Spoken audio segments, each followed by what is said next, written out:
You know, the ARRL's got the grid competition going on.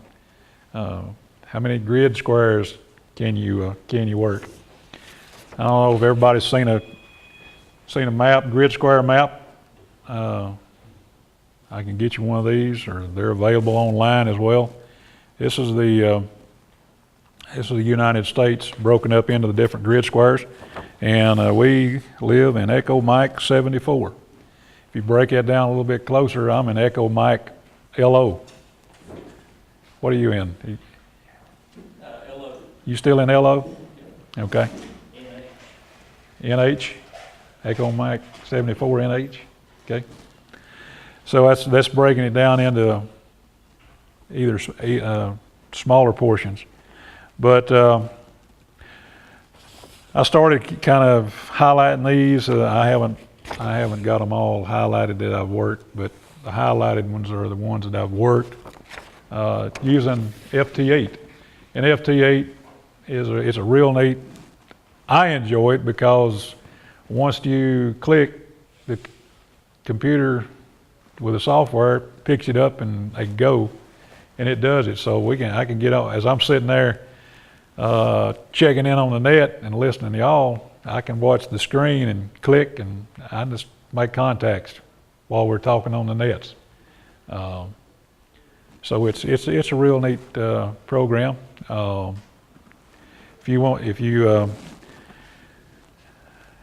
Steve, we're talking about this.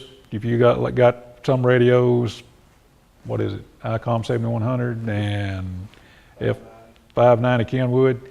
You don't need a signal link, but for my old setup, use a signal link sound card.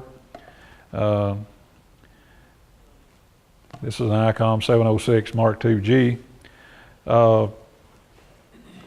The cabling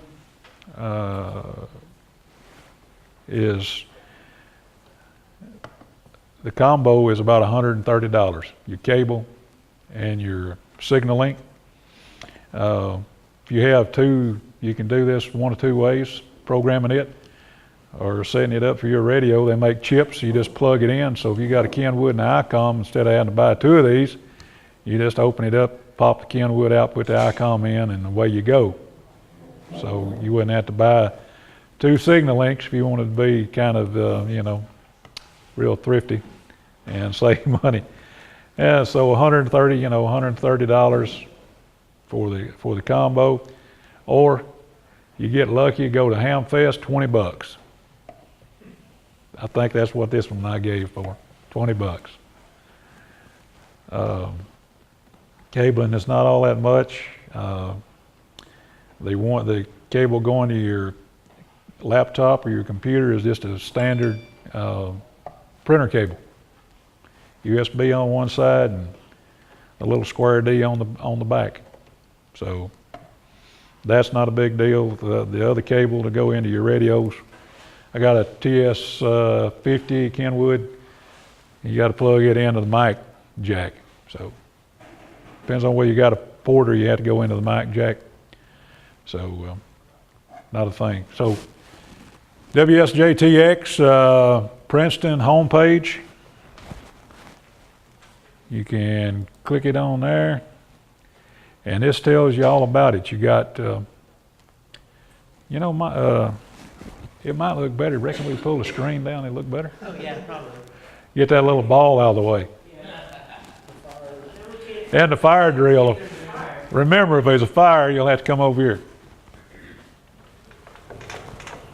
I was wondering why we were looking at a fire alarm.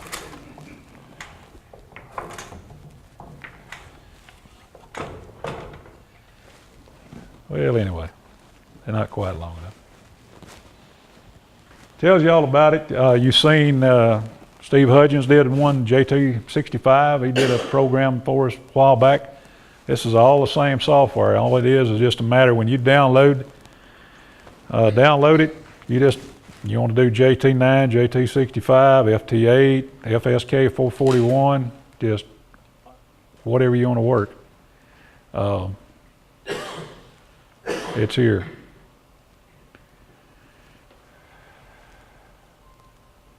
So that's where you get it at, the WSJT homepage. Then here is FT8. There's just some simple configurations to do. Some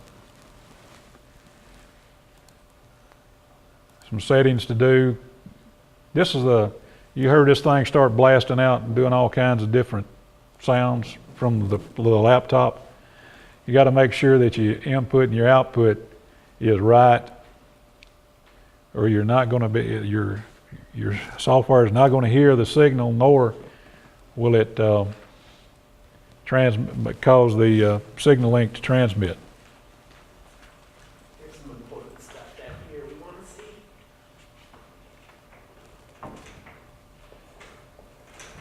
You might have to tie it off. There you go. We'll just go like that. I know this is very important.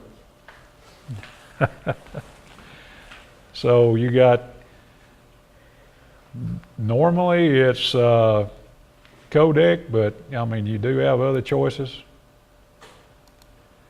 But normally codec is what you want to do. Your general, you want to put in your call sign, your grid square again.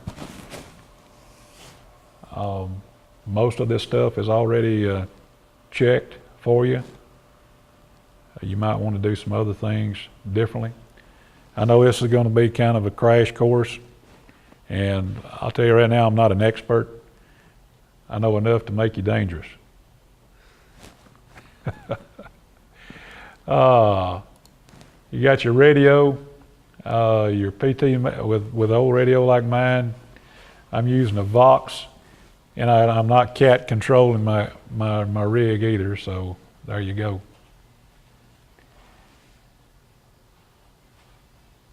Your audio, general, most of this other stuff is pretty much set like it should be once you download it. Here is and you see those different colors coming up. This is another neat thing about it. It tells you what a station, whether you've already contacted it, made contact with them, or whether you haven't. The green is coming up here. This guy right here, I've already contacted him. Everybody that's in blue, which is a new call, those are the guys that I have not contacted. The purple that comes up, that's a DX station outside. Could be wherever, over in Europe or South America.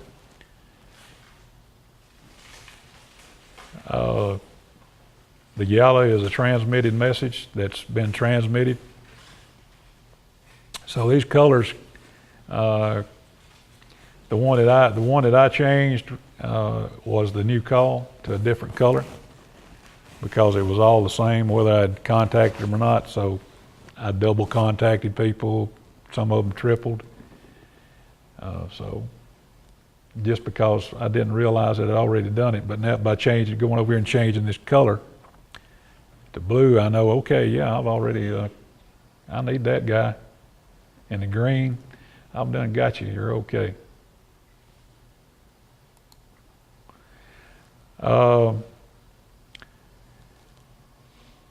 This also already has a notebook type log in it, and this is where it gets it. This is the information. This is where the information comes from to tell you whether you have or whether you have not contacted them. And if you lose if you're doing electronic logging, this is a backup to that log. Or pay for your paper logging, you can always go back, because I started off and before I got real deep into that, I had to actually print this off and manually enter it back into my program. So as you see, this is the rascal that got me cranked up on this.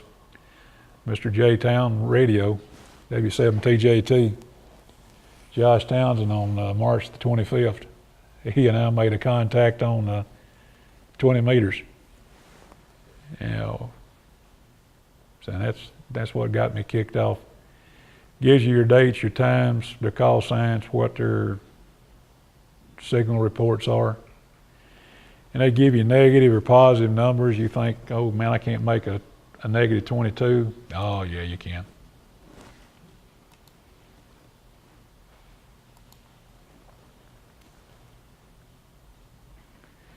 This little scale right here is for your, you want to keep it green. If you're pulling in too much signal, it'll turn red, so you need to adjust your incoming sound. This tells you the what mode you're in. As I said, you can come up here to your mode. See here's all your others, JT4, 9, 65, all the rest of them. Also, to keep your log straight, remember when you change bands, you come over here and you need to do, it's got everything from 6 meters all the way to 160, what the frequency is that you'd be using. Most of them are the same, some of them are a little different. 7074 is 40, 14074 is 20, 21074 is 15. So it gives you your frequency. Yeah, and I found myself messing my log up by not changing the frequency. And if the contact comes up, you're just going to have to wait, log it, and then go back and fix your in the log book. There's a purple. That's Oman. Here's Cuba. So just remember your log, and if you're doing electronic log, make sure you change it to whatever band you're going to use.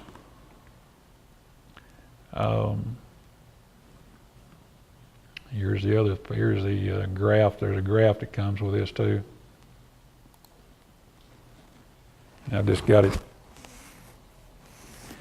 These are the signals that are coming in that you're hearing. And now these two little rascals right here, you got to watch those too. If you're going to, okay, say I just want to call CQ. You can come up here and click. Well, my receive went over there, but my transmit's still there, so I'm working split. So the only thing you got to do is right click. That'll set you to receive and you transmit at the same frequency.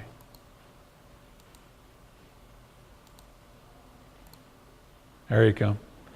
Red's transmit, green's receive.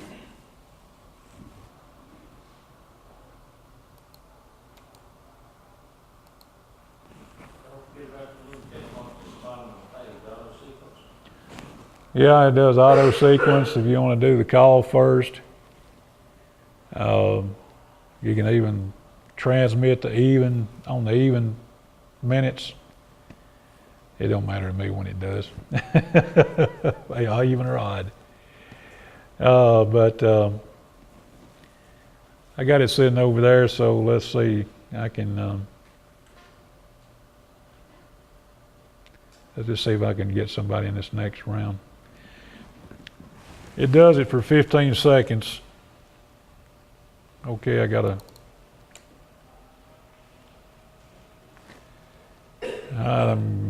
see if I can make contact with this guy. He's in Echo November 91.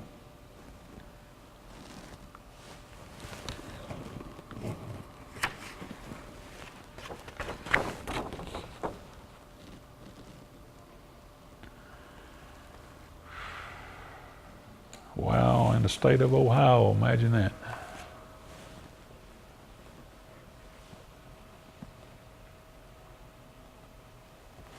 I had a look this morning, contact them on my little setup, but this evening's been a different story. So what that does, you notice here you start out CQ, then it'll come up and you're trying to contact him. If he ever came back to me, say I just got kicked out. You get kicked out because WA4UT just made contact with him. So it will kick your transmit off. So you got to go find you somebody else or wait. Then you can go back and try to get him. Felton, did you know you can check your propagation using PSK reporter? I had that pulled up here a minute ago. Okay. That's it.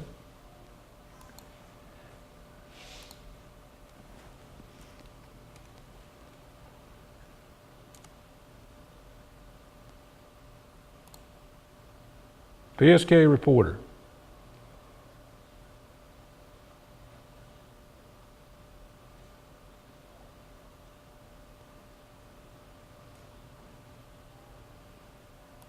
Wow, 63 minutes ago I was heard in Italy.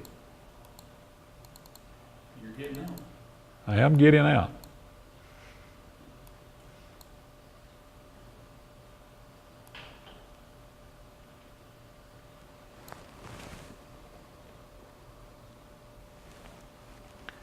So right here,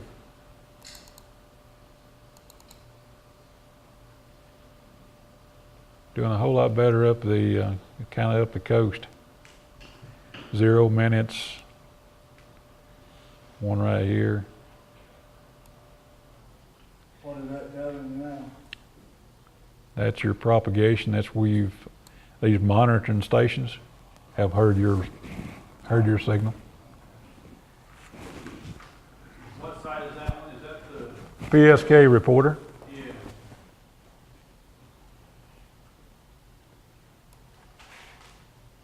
And this, you can check all bands or check a particular band. It's 80 minutes ago, which is probably when I got here. I was all the way up into Montreal. But this is pretty neat too.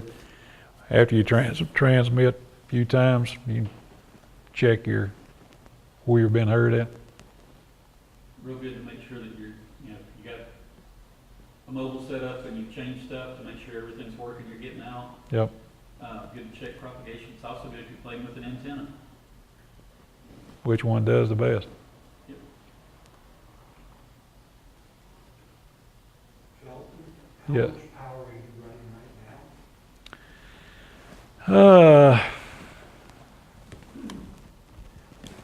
I'm probably running about 20 watts.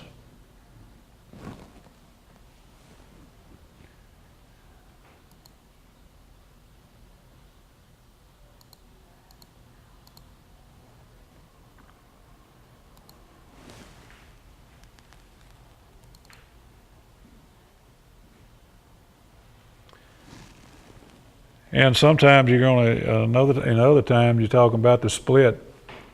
You're going to look down and see this is where you're at on your transmit and your receive. You're going to look down after you contact somebody and they're going to be on a split. You're going to be listening on one frequency because it goes with them. So it'll be on one frequency and transmitting, and the other one it'll be listening for your receive. So after each contact, you probably want to bring, if you're going to call CQ, you make sure that you bring them back together. Where do you do that? Just like if you're right up here at the top, you just click, and that'll bring your receive over. And then right click, and that'll bring your transmit and your receive back together. Is there a situation in which you would have them in different locations? It's like, how would you otherwise reply?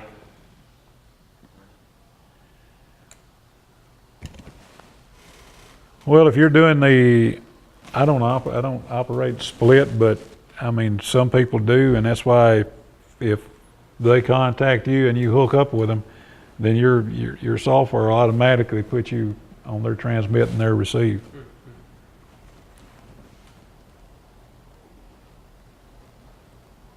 I'm not really sure why people want to work split on FT8. I'm sure there's a reason, but And you can see the yellow. I'm trying to tell him, yep, I'm here.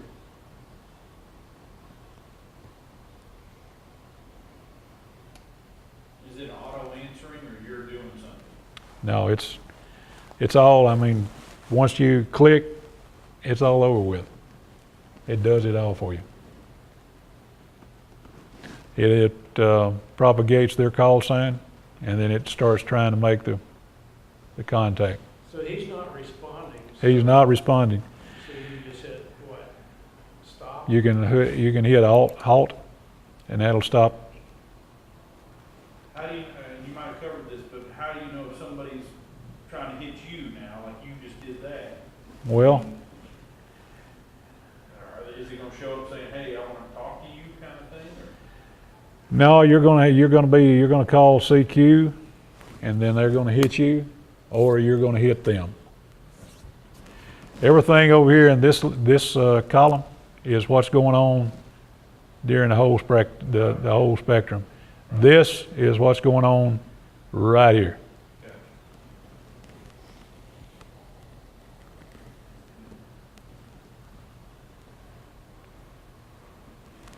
I don't think they can be on top of them So because call CQ. you're either receiving or transmitting. Okay, I'm gonna click on CQ, and then I'm gonna enable transmit, see if anybody will come back to me. Does it only hit or send out CQ once, or is it gonna do it until somebody pings you? It will keep transmitting CQ and up until a point. It might do it 10 or 15 times, but then down here it's gonna say you got a runaway transmitter. Okay. You can set that. So it transmits CQ for 15 seconds? Yep, not quite 15 seconds. 10 seconds, 11, 12, 13. It unkeyed right there. So you got about 2 seconds, and then you start monitoring.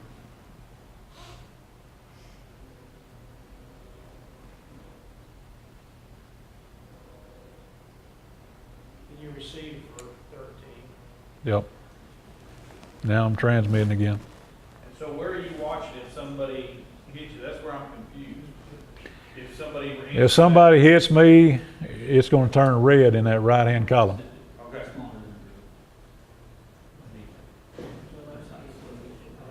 He won't turn red, somebody hits him. Yeah. Let's see how that works.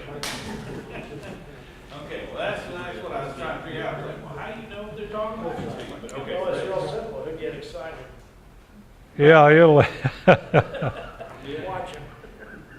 Yeah, when somebody connects with you, you'll see your call sign turn red, and then it'll start going through the sequence, and you'll send them their signal report, then they'll send you your signal report, then it's going to send a Roger, Roger, and then it's going to say 7-3s. And it does it all automatically, The log will pop up. and then the log will pop up and says, here's your contact. Nobody want to talk to you tonight, No, nobody wants to talk tonight. right? Now, does it, like you're under that 800 right up there, Yeah. what if you were to slide over to where all that yellow's at and stuff? Does that make a difference, or you, I mean? Yeah, all of those lines, if you get on any of these lines here that's coming down the waterfall, you're transmitting on top of someone. Gotcha. So if you call CQ, you want to try and find you a spot that's not got like right in here, right here, Yeah. where there's nothing going on. There's nothing really going on here, but they are here, here, over here, over here. While it's in the transmit cycle, can you change the frequency while it's in the transmit cycle? I don't. Yeah. I just didn't know it was possible. Because if you were doing that with CW, that would change the frequency that they were hearing it at. So I would imagine in a digital mode it would change the encoding, decoding.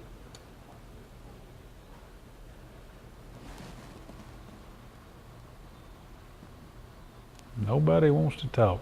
This looks like a better place to start because you have 15 seconds instead of this long minute with the JT65, Yeah. and then you can figure out if something's going wrong much faster. You know, and the colors help you out too. Okay, I've done a talk with this guy here, this guy right here. And the other thing you need to do is watch right here. This guy's calling CQDX. He's wanting DX. Yeah, they don't want to talk to you. And you can go down here and, okay, just like the other day, I needed Montana. And I just put in MT, CQ, MT, da-da-da, and wow, I got one. So, Now, if you click on something over here, like you were saying, yeah, on the left side, Yeah. that DX, that he's calling for DX, you click, or you can actually click on his little blue line there or something? you could. He'll just be mad because you're not a DX station. But if you click on that blue line, then it starts transmitting your Yep. stuff? It does. Okay, It tries to connect with him. okay. He'll get mad. Imagine that. Yeah, some idiot. This is just for making contact, you're not really sending any kind of packet transmission or anything. No, you're just making contacts. Just a little fun making contact thing. Like I say, I can sit here and talk to you on the net or rag to you or whatever and just keep talking. It's just No conversations. no conversations. There's not room for them. Here's my log again. You don't get lost in words over No. This is for people that don't like to talk.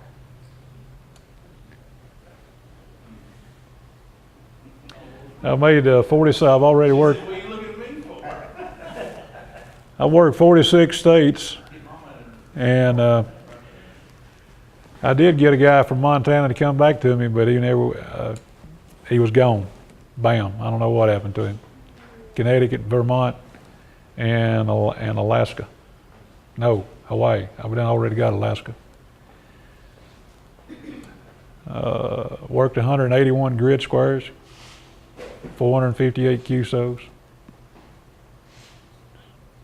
What's your furthest distance?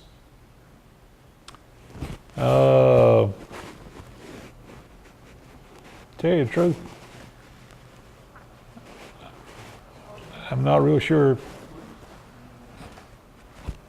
what my farthest one is. Alaska was a pretty good hop. And that's just, running 10, 15, 20 watts. What's the maximum? That's about really all you want to run. I mean, we talked about that at the Atlanta Ham Fest. The guy that was doing a program on it, and he said, people come in there and want to do 100 watts, and you're just splattered all over the waterfall. See here, now down the bottom, I got a runaway transmit watchdog that done got me, and he kicked me off.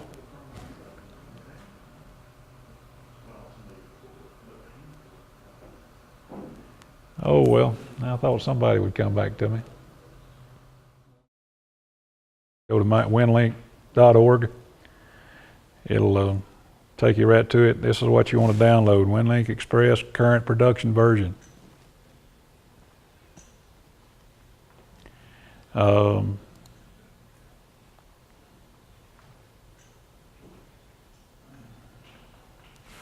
Here's the map. Packets.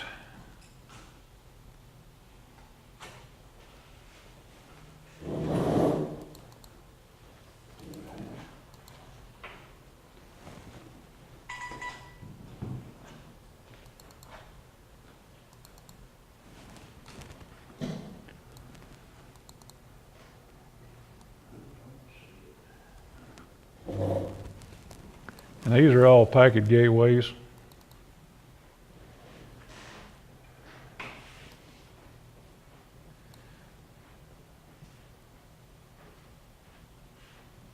And right here we are, K4WOC-10.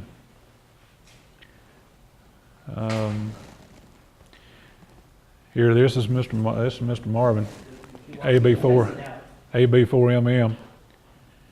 If you click on the little balloon, it'll tell you frequency is 145.790 at 1200 baud and packet.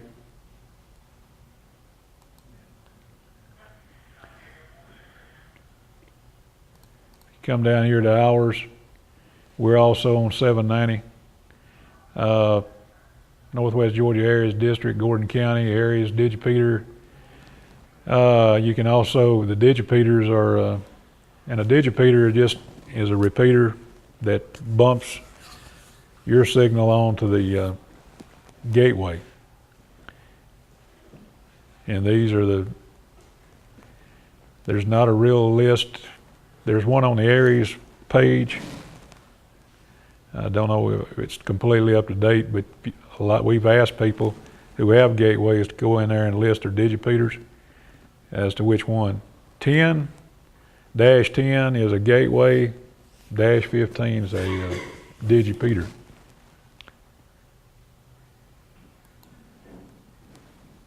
So there's quite a few. Can you expand that a little bit? Yeah.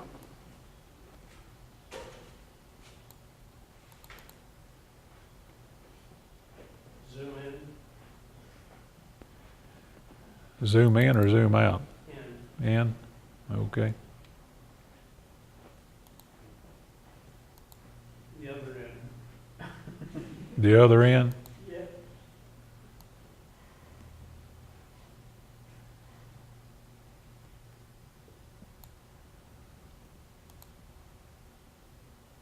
The plus end. You want the plus in. You want to zoom in, not out. Okay, whatever. We'll get there.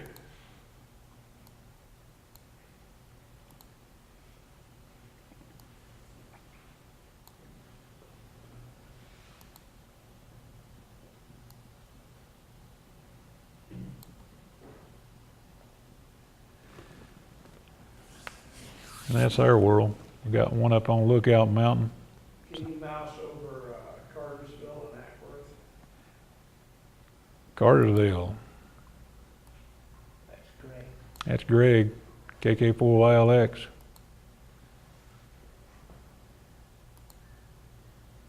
And this is K9 APD, that's Jim Millsap.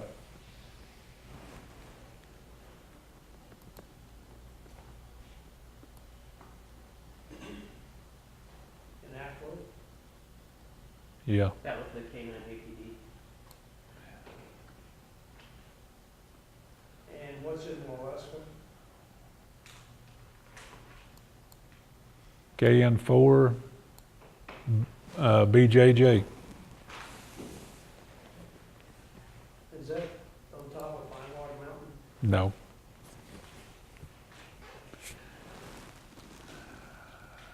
But it's in Moleskin. Yeah.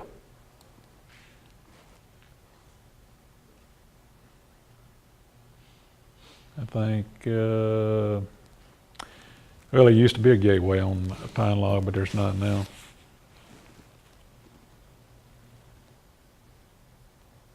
But anyway, this will show you where they're at, give you some frequencies. Like I said, -10 are gateways, -15 are digipeters.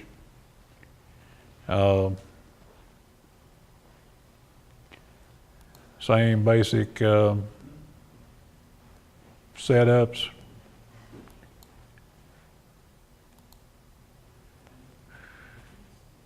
And in order for you to do this, you get a WinLink address. You have to register at the winlink.org site. You got to go and sign up and get registered with them. But it's very much like email. Come on, come on, come on, come on. I know why they won't do it. I've already got a session open. Is that Buddy Poleville? No.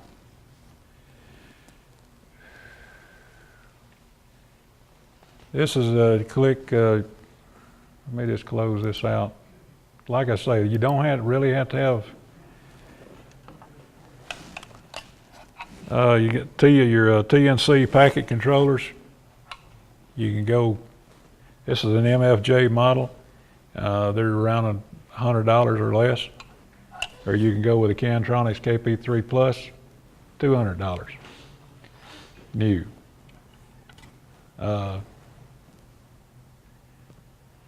Hamfest, $20. Got to get lucky though.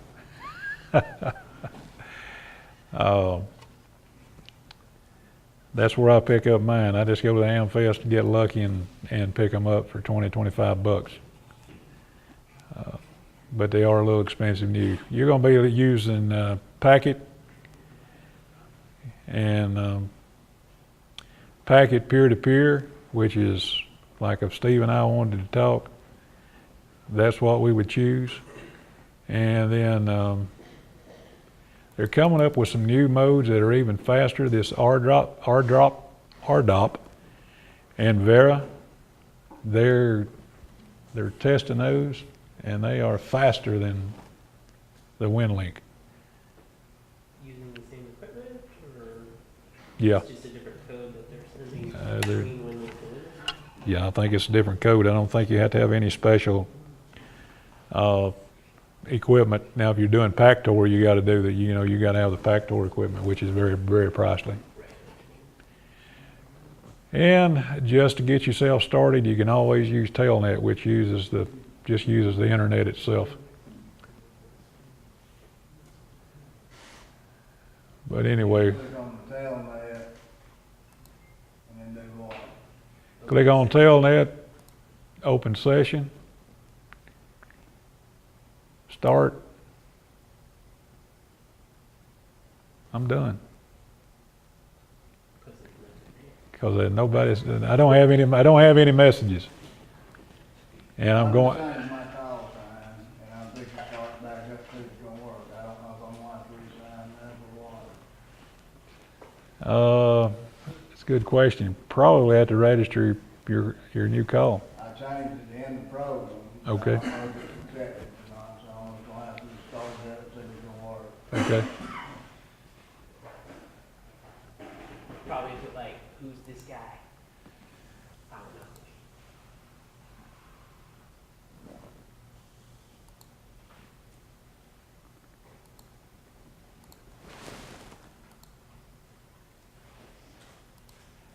Come on, close. So we want to go back to Packet. Come on. I thought I closed it. It didn't close. There. Did that time. Packet WinLink. It's like just like you've heard all, if in areas you hear all of the different forms that are sending, like 213s that we do on the Aries net Tuesday nights. You're just going to go over there and open up an email. Used to you had to go and move it from one folder to the next. Now it's all automatically. You select your template, standard template, and right here is your ICS US forms, 213. It comes up in your browser. Here's your general message. Instant name, we'll just call it a test.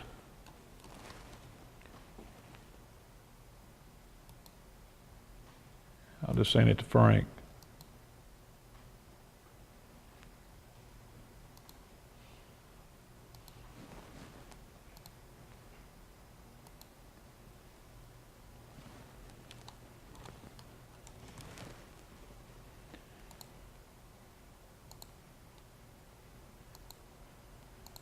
And you just prop some of this stuff. If you already typed it in, it'll self-propagate.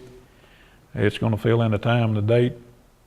And you want to submit it. After you do all that, this page says, okay.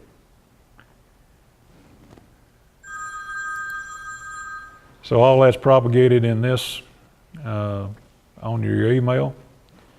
And if you're already registered, the only thing you got to do is put in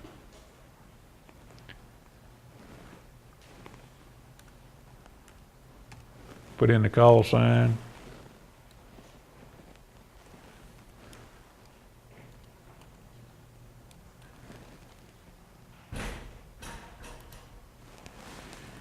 And here's the tricky part that you got to make sure you do.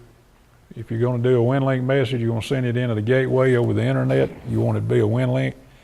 If we're talking back and forth between each other, peer to peer, you need to make sure you put peer to peer. So we just wanted a WinLink message, and then you post it to your outbox. You see it's in the outbox right here. You got one. Then you go up and open your session.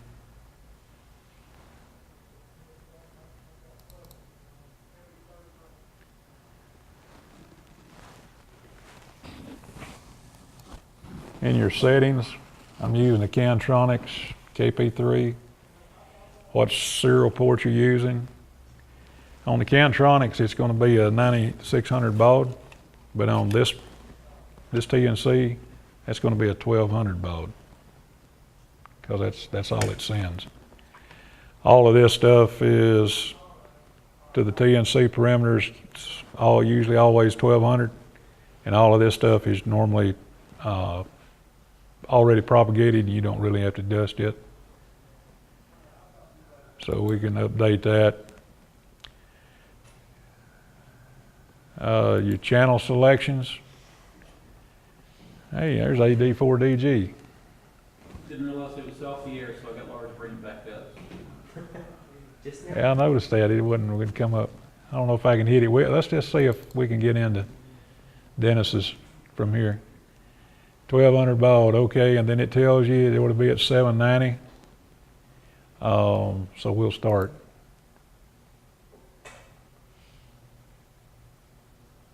There we go. You gotta do all of that, everything's in the mail. I was just showing you some of this. The settings are already, I mean, once you set those settings, you're good to go.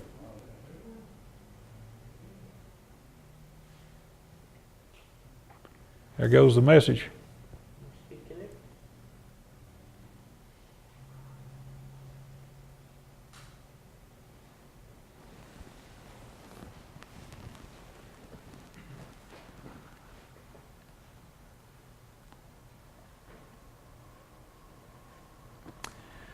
And it completed. It took 43 seconds. Not too bad. Is there any security in this for sending HIPAA stuff? Yeah, you can't receive it. No one else can receive it unless it's you, your call sign. So it's pretty secure. I can't open your mail. You can't open mine. And even if you're sending it peer to peer, you may hear me send it, but you can't receive it. It'll only go directly to the person that I'm sending it to. It's not a broadcast. And that's okay with the FCC? Yeah.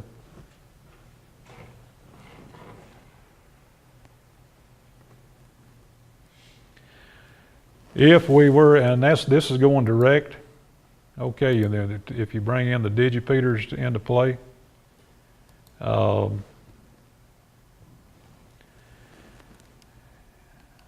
don't know, let's see, W4, NWG, this is over on Oglethorpe 15. You can also double hop if you really had to. You could go into this digipeater to this digipeater to come back to Dennis.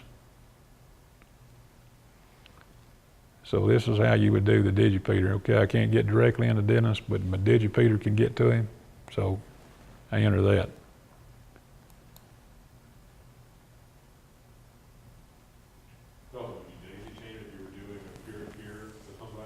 What's that now? Would you daisy chain it with multiple digipeters if you were peer-to-peer?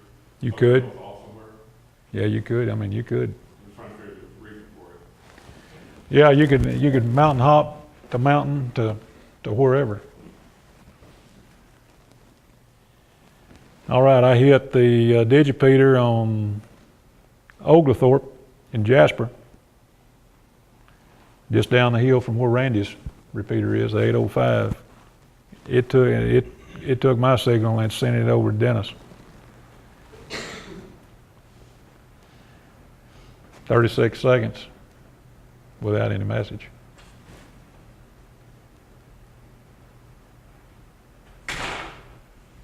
Disconnect. Just say you're going to go, we talk about peer-to-peer, say I want to do packet peer-to-peer, open up a session.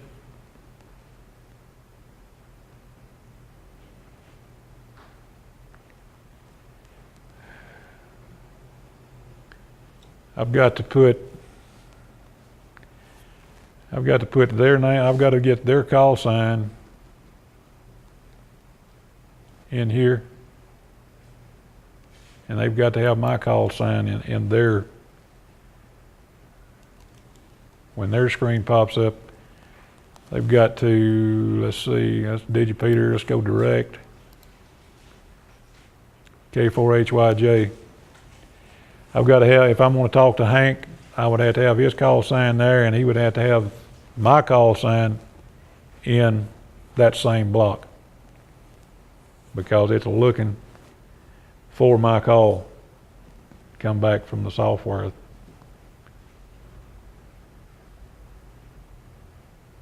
So that's one thing about it. Like I say, it doesn't broadcast. Nobody else out there is going to pick up your message. So it is safe and secure.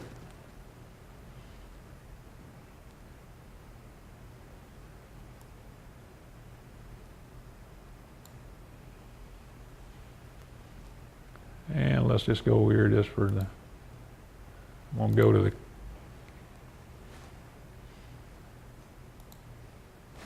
this block's going to pop up. Just, you don't have to register. You can just say remind me later and keep on using it. So K4WOC, I want to open up a session.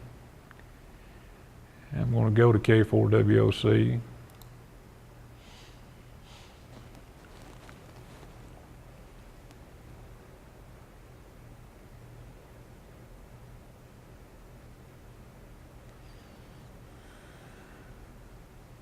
I'm going to pick up that message that I just sent a minute ago.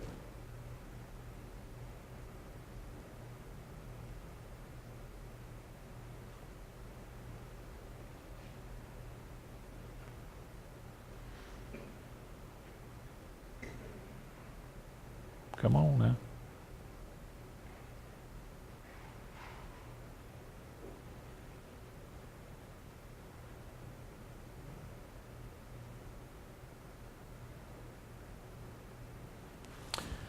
This gives you an option right here. Maybe you don't want to, maybe you're somewhere and you don't want to download what that is. You can hold it until later, but I'm going to select, I'm going to download the check messages. Like if we're over there out there on the Georgia Jewel and somebody's tried to send me War and Peace, I don't want to try and download that out there in the middle of nowhere.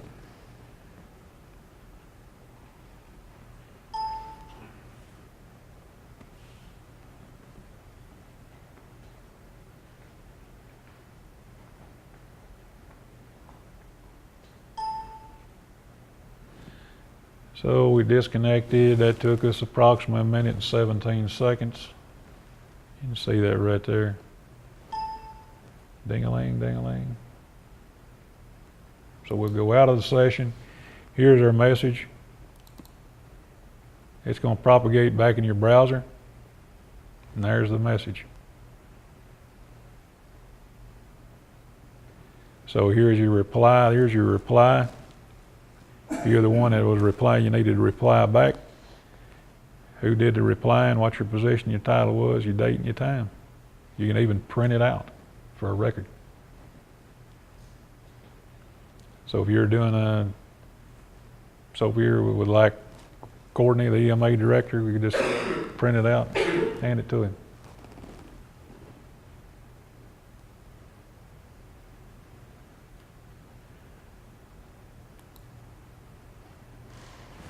All right, anybody got any messages? I know that's quick and fast, but it's the going thing for emergency communications right now. You can also do the same thing here. You can build you a group, just like you do in your regular email, and send it to 2 or 3 different stations?